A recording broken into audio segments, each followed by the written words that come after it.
গাঁজা এমনি ট্যাবলেট আছিল, ট্যাবলেট পাইতেছি না, এ কি করছে এই তার সব অর্থ। গাঁজা ব্যবসায়ী হিসেবে পরিচিত হয়েছেন উনি। ভাই আপনাকে আসই ব্যবসা করেন? না ভাই, আমি তো এটা কোনটা করি না ভাই।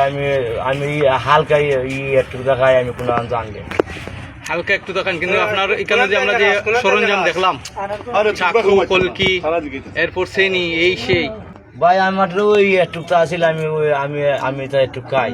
আমি হইলাম অলিভক্ত মানুষ। অলিভক্ত মানুষ এলাকায় একটু প্রসিদ্ধি খাওয়ান লাগে নানি, বিক্রি করেন নানি আপনি? না না, আমি বিক্রি করি না। তো এখানে গ্রামের শত শত মানুষ, তারা কিন্তু মিশা কথা কইরানি। আমি শুধু আমি বিক্রি করি না। আপনার গডফাদার কে কার কাছ থেকে আপনি এগুলো এনে খাইন? ভাই আমি হয়তো আনবো। গাঁজা কি চাষ হয় পুরান গাঁও? হ্যাঁ। গাঁজা চাষ হয়? দর্শক আপনারা দেখেন, এই উনি হচ্ছেন সেই অলিভক্ত লোক, তিনি নাকি প্রসিদ্ধির জন্য তার এই সবজিটা খান। তো সবজি কোথা থেকে আনছেন উনি এখনো কিন্তু স্বীকার করতেছেন না। কখন করবেন, কিভাবে করবেন সেটা তো আপনারা জানেনই।